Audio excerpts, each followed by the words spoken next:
ابو علی ابن سینا.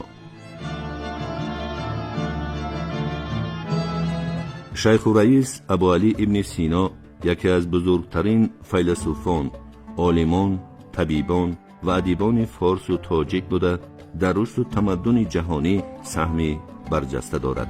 با شرافت آثار ابدزنده خویش ابن سینا امروز نیز همزمان و همقدم جامعه بشری می باشد. به همین سبب است که انسانیت متمدن جشن 1000 سالگی این حکیم برجسته و عالم انسیکلوپدیست را در عصر گذشته 2 مراتب قید کرد. بار اول سال 1952 طبق سالشماری هجری و با قرار شورای عمومی جهانی صلح، رئیس شورای عمومی جهانی صلح عالم معروف فردریک ژولیو کیوری دایر به خدمت بی‌نظیر ابن سینا چنین گفته است: فعالیت ابن سینا که بر پایه حقیقت و خیرات اساس یافته است، سهمی بزرگ به تمدن جهانی بوده، به خاطر همدیگر فهمی خلقها خدمت کرده به انسانیت برای ساختمان آینده نیک کمک می‌رساند.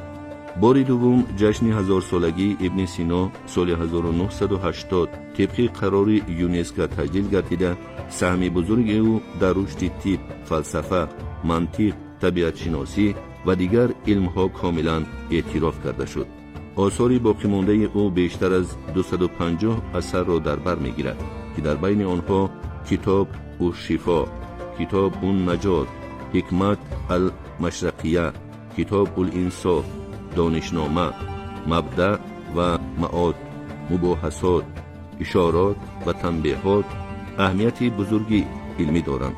ابن سینا نه تنها عالم و فیلسوف بزرگ جهان، بلکه همچنین یکی از برجسته ترین چهره های تاریخی طبابت در همه دوران هاست. اثر مهمترینی در این بخش تالیف نموده‌اش قانون اوست که کتاب اولین آن را در 30 سالگی نوشته است.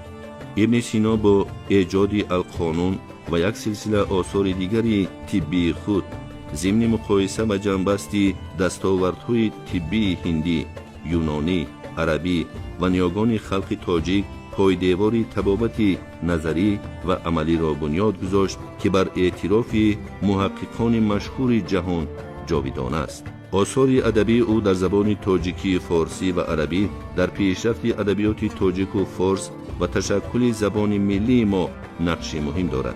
باید گفت که در قرن 10 میلادی در خاندان تاجیک به دنیا آمدن نابغه به مثل ابو علی ابن سینا امری تصادف نیست، زیرا زمان ابن سینا یکی از دوره‌های طلایی ادبیات و فرهنگ ما بود که دولتداری سامانیان را شهرت جهانی داده است. محض در همین دوره به ستاره‌های تابناک جهانی تبدیل یافته، نام خود و ملت خویش را در تاریخ اهل بشر ابدی ثبت نماید. سینا در عمر کوتاه 57 سالش توانست آثار بی‌زوال و گرانبهای آفرد که صدها سال مورد نیاز همه روزه عالمان و طبیبان قرار بگیرند. القانون در قطار آثار بقراط، جالینوس و ارسطو در مکتب‌های عالی اروپا همچون کتاب درسی آموخته می‌شد. این اثر مذکور واقعاً هم افتخار طب جهانی بوده. از زمان مورد استفاده قرار گرفتنش تا به امروز شاید به مقدار بیشمار بیماران عمر دوباره عطا کرده است و خواهد کرد.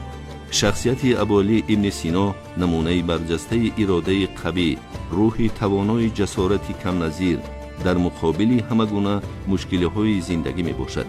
هرچند او در این انتهای دولتداری پادشاهان سامانی به دنیا آمده، جوانیش در ایام تنزل آن گذشته است، ولی توانست میراث بزرگ علمی و فرهنگی آن دوره را از بر نموده عاقلانه و ایجادکارانه انکشاف دهد. ابن سینا در اثرهای خود به جا آوردن احترام زن، مخصوصاً مادر را از صفتهای مهم تربیت اخلاقی می شمارد. به قول او در عائله آزاد نگاه داشتن زن، مهربان و حلیم و خاکسار بودن مرد باعث احترام دو جانبه و بلندی شرافت آنها می گردد. او به زنان در برابر تربیت فرزند، آموختن هنر و به مهنت سودبخش مشغول بودن را توصیه می دهد. صاحب کسب و هنر شدن زنان به اندیشه سینا آنها را از بیهوده نشینی، افسرده حالی و دلتنگی می رهاند و به زندگی عائلویشان حسن تازه می بخشد. پاکی اخلاق زن و شوهر، احترام صمیمانه آنها و تربیت عاقلانه فرزندان در تعلیمات ابن سینا مقام ارزنده دارد. برای انسانیت عقیده های اخلاقی ابن سینا امروز هم ارزش خود را گم نکرده است. در جهان معاصر که روند گلوبالیزاسیا و مشکل‌های نو ایجاد کرده است، اندیشه ابن سینا درباره ضرور بودن وحدت و همراهی انسان‌ها، دعوت به همکاری و کمک به همدیگر، پیش گرفتن راه عدالت و انصاف و مراسای مدارا بیشک به تلقین آرمان‌های آسایش و امنیت همگان بشریت هماهنگ است. حکومت تاجیکستان و خلق تاجیک به نشان سپاس و قدرشناسی این فرزند فرزانه و پرشرف خود در کشورمان به نامش چندین خیابان‌ها، دانشکده و ناحیه‌ها را نامگذاری کرده، جایزه با نفوذ علمی را به گرامی‌داشت او تأسیس داده است. مجسمه بزرگش یکی از زیباترین خیابان‌های شهر دوشنبه را آرا داده، تجسم خرد و بزرگی ذکاوت اوست. ابن سینا پرچمبردار بیداری افکار ملت هزار ساله ماست. حمد و ثنا به ملتی که چنین ابرمرد را به عالم تمدن اهدا نموده است.